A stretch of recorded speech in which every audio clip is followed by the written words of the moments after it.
दिल्ली के संगम विहार में रहने वाली 21 साल की राबिया की दर्जनों बार चाकू मारकर फरीदाबाद में हत्या कर दी गई। एक लड़के ने खुद को राबिया का पति बताते हुए हत्या का जुर्म कबूल कर दिल्ली में सरेंडर कर दिया, लेकिन राबिया के परिवार को इस कहानी पर भरोसा नहीं। दिल्ली सरकार में सिविल डिफेंस वर्कर राबिया को इंसाफ दिलाने के लिए लगातार आवाज उठ रही है।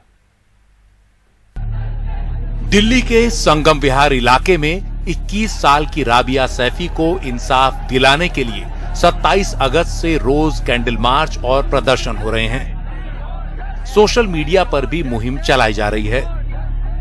दिल्ली में लाजपत नगर के डीएम ऑफिस में सिविल डिफेंस वर्कर के तौर पर काम करने वाली राबिया 26 अगस्त को घर से दफ्तर जाने के लिए निकली, लेकिन फिर वापस नहीं लौटी।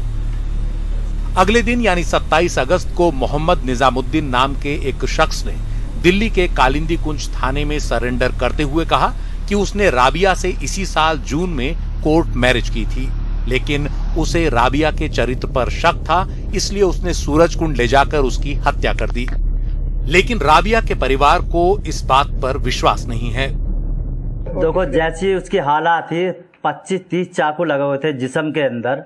उस चीज को देखकर मुझे लगता है कि 2-4 जनों का हाथ है उसमें, और उसका बलात्कार भी करा गया है। पुलिस ने मोहम्मद निजामुद्दीन की निशानदेही पर राबिया का शव सूरजकुंड से बरामद कर लिया। निजामुद्दीन भी राबिया के साथ सिविल डिफेंस वर्कर है। राबिया के परिवार के मुताबिक वो परिवार का सहारा थी। अपनी शादी के बारे में राबिया ने कभी नहीं बताया। मोहम्मद निजामुद्दीन ने उसकी नौकरी लगवाने में मदद की थी। वो कई बार घर भी आया था। परिवार के मुताबिक राबिया कोविड अफसर रविंद्र मेहरा के अधीन काम करती थी, जिसे हाल ही में एंटी करप्शन ब्रांच ने पकड़ा है। परिवार के मुताबिक राबिया वहां लॉकर संभालती थी जिसमें लाखों रुपए होते हैं, इसलिए उन्हें इस मामले में कुछ गड़बड़ लग रहा है। लड़की को उठाया गया मेरी, और एक का हाथ में नहीं है। मैं यह न्याय मांग रही हूँ कि माँ का दर्द अब क्या होता है, क्या आप जानते हो। वहाँ जाके पता चला कि लड़की के साथ बहुत गलत हुआ है।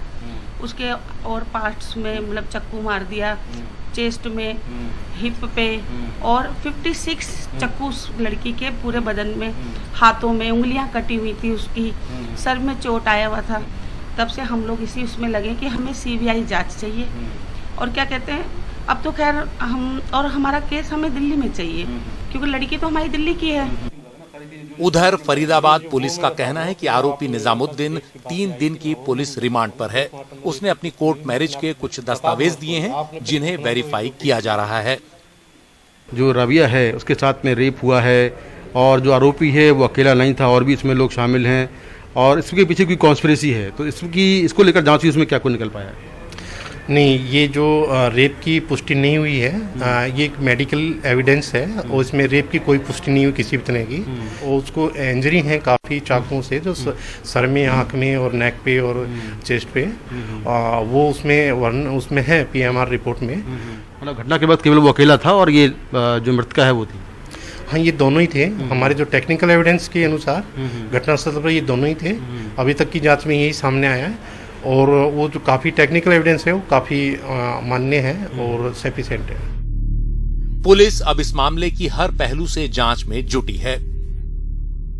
राबिया का शव सूरजकुंड के जंगल से बरामद किया गया, और ये भी साफ है कि उसकी हत्या काफी बेरहमी से की गई।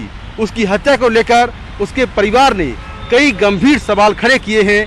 हालांकि फरीदाबाद पुलिस का दावा है कि हत्या के वक्त आरोपी मोहम्मद निजामुद्दीन केवल अकेला था। हालांकि इस मामले को लेकर अभी सभी एंगल से जांच जारी है। फरीदाबाद से कैमरामैन जेवियर के साथ मैं मुकेश सिंह, एनडीटीवी इंडिया।